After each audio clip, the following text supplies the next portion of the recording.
Hello there, bitch. Are you comfortable right now? I doubt it. Wrists and ankles chained, gagged, probably blindfolded. A woman wearing only a dog collar is running down a dirt road in rural New Mexico. She's covered in bruises. Her wrists are bleeding from restraints. And behind her is a man chasing her. She reaches a nearby trailer and pounds on the door. The homeowner lets her inside. She tells him that she has been kidnapped, tortured, and that this man has been chasing her, has planned to kill her. Police arrive minutes later, and what they discover inside David Parker Ray's trailer becomes one of the most disturbing crime scenes in FBI history. Truth or Consequences, New Mexico. A town that renamed itself after a game show, chasing what little fame it never quite caught. Out past the edge of it, near a lake full of summer boats, there's a man everybody waves to.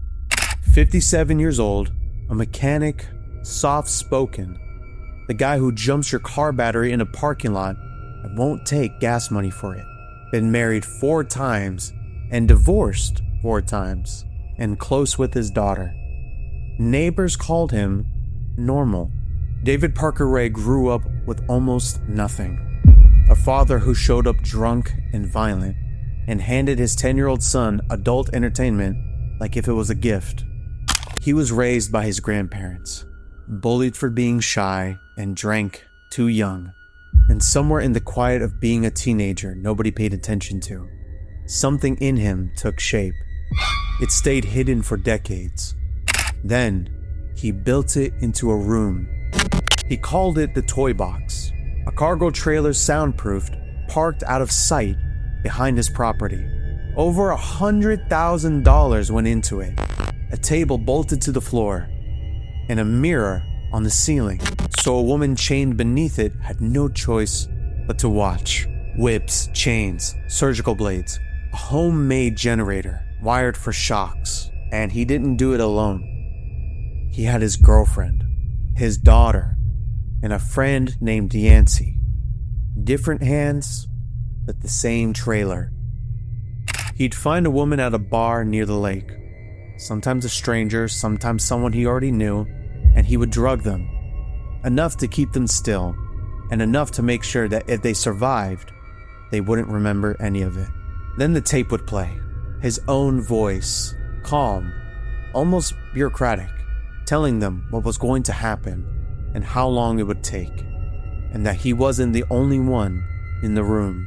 It was designed to kill hope before anything else started. Some victims were held for months. Ray kept a journal with no names, just dates and just numbers. And some were driven into the desert afterward and left there, memory scrubbed by drugs.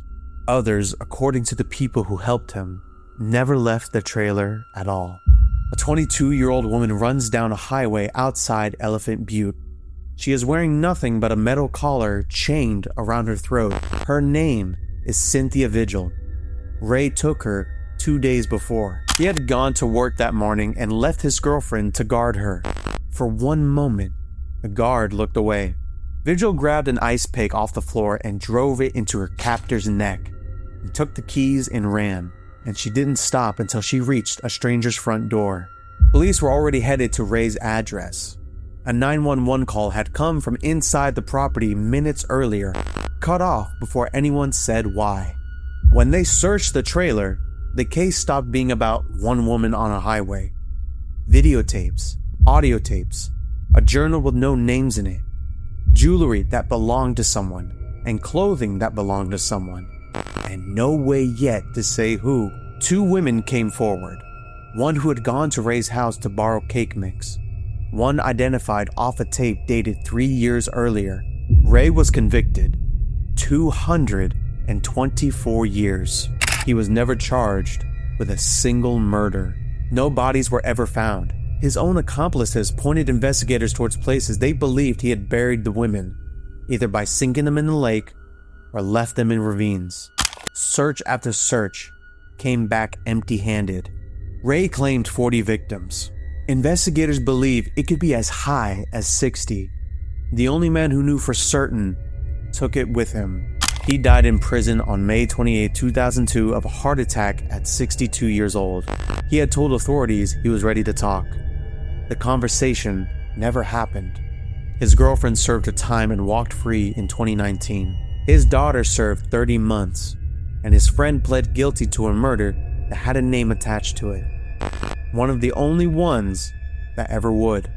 In 2011, the FBI searched a canyon near the lake, chasing a decades-old lead, and found nothing.